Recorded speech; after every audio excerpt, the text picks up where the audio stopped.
So today is gonna be a video a little bit about myself, things that many of you guys may not know. But before I get into that, I do have to mention I am using the BTS contacts today.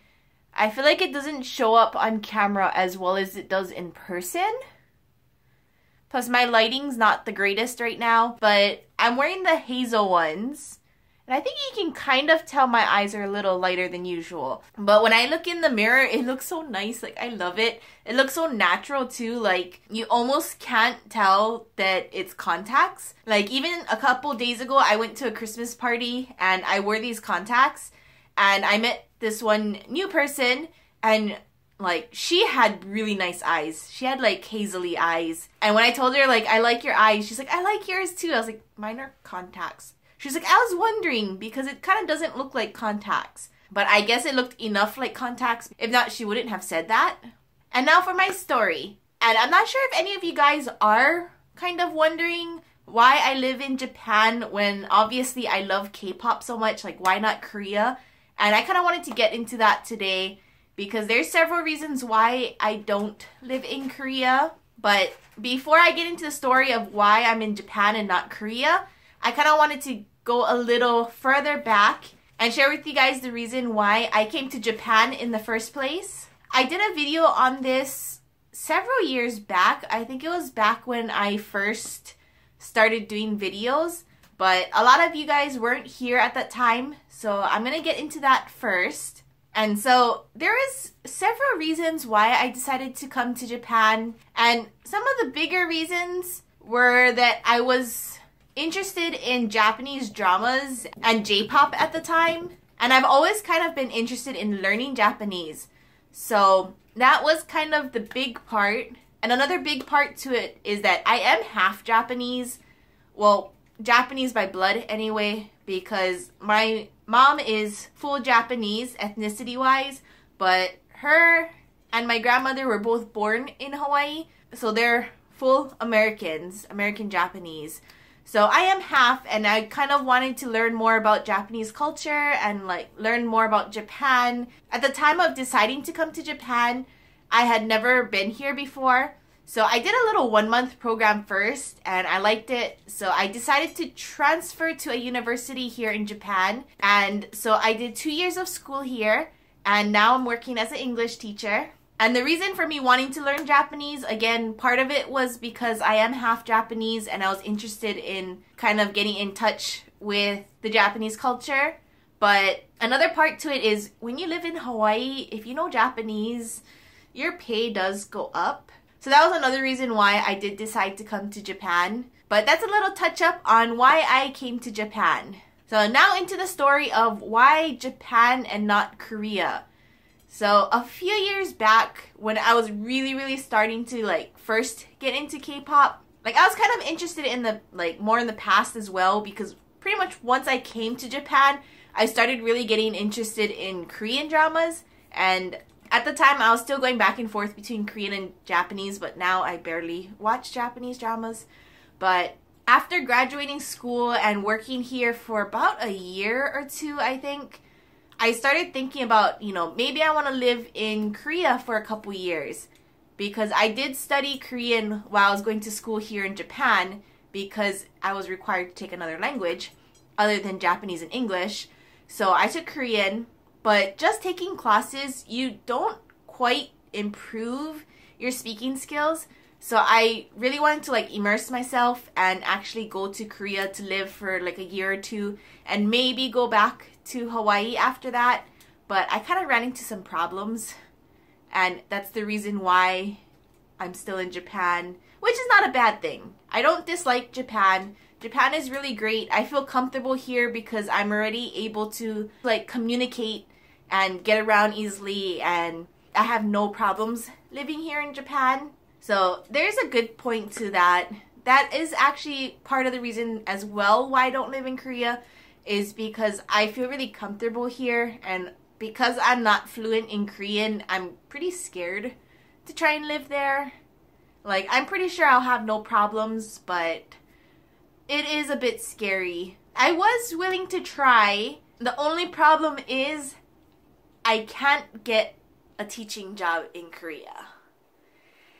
And that's the biggest reason why I don't move to Korea, even though I really, really want to, because all the K-pop stuff that I love would be so much cheaper and easier to get in Korea. Transportation and living expenses in Korea is a lot cheaper and stuff like that. So there are reasons why I would want to live in Korea, but I can't because I can't get a job there. Unless I get fluent in Korean first and be like proficient enough to be able to take the test and be able to get a normal job in Korea, which I don't think I'd want anyway because they work crazy hours, which Japan does too, which is the main reason why I teach in Japan, is because I don't want to work in a Japanese company because they work crazy hours and I don't want to deal with that. So the reason why I can't work as a teacher in Korea is because I graduated from a Japanese university, which sucks. It's stupid. But apparently I'm not able to get a teaching visa if I didn't get a bachelor's degree from an English-speaking country. So it's not Japan or anything. It's not like they have anything against Japan. It's just I didn't graduate from a college in an English-speaking country is what one of the requirements to get an English teaching visa. So if you guys are ever interested in teaching in Korea, that's one thing you have to keep in mind. And I don't think it's just university. You do need like so many years of English education, which living in America, of course, I grew up learning English, speaking English, but just because I didn't graduate from university in America, I can't teach in Korea. So that's one of the main reasons why I'm still in Japan. And someday I'll go back to Hawaii, but at the moment, it's not quite in my mind there yet. I'm just kind of going day by day, and if one day I decide to go back, I'll go back. I don't have any set like how many years I want to be in Japan or anything like that. I'm just kind of, going day by day, and we'll see what happens in the future. And another thing I like about living in Japan over going back to Hawaii is I can still do all this K-pop stuff. Like Japan has a lot of events. There's concerts, although they sing in Japanese, not Korean, which is sad. I still prefer hearing the original, but sometimes Japan gets some different stuff than Korea, which is nice too. And a lot of times it's easier to get into than it is in Korea.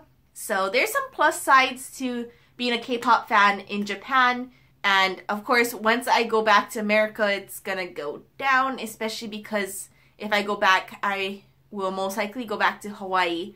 So there would be really little chance I get to do what I love and get the things that I like, because shipping to America is just ridiculous. I'm pretty sure shipping to Hawaii is going to be even worse. And I've pretty much given up on living in Korea. But if ever I have like a job opportunity or some way that I can live in Korea, I will take that opportunity if it's there. But as far as things look, it's not gonna happen. So there is some hope there, but it's really little. But another good thing is that Korea is close. So it's not super expensive to go there, but it does cost money. And I do have my cats too, so I always have to worry about my cats because Miko does not like pet hotels. So I can't put her in a pet hotel, and if I don't have someone to watch them, I can't leave them. But other than that, like, it's decently cheap to go to Korea, and it's a lot easier than if I lived in the States. So of course, I do love living in Japan. I still get sad sometimes when I think about like not being able to live in Korea, but I do hear a lot of bad things about living in Korea too. So maybe it's okay that I live in Japan, I don't know. But that's pretty much all I have for you guys today. I just kind of wanted to share a little bit about that. I know some of you may have been curious. And like, I've had students ask me, like, if you love K-pop and Korean drama so much, why do you live in Japan? But they ask in Japanese, so I just pretend not to understand them. But I have been asked that before. So I thought you guys may have been curious as well. So I kind of wanted to share a little bit about that. If I kind of jumped around, or if anything's confusing, or if you guys have any questions or want to know a little bit more about Japan and maybe Korea. I can't tell you too much about Korea, but if you do have any questions, please leave a comment down below, and I'll see you guys next time. Bye!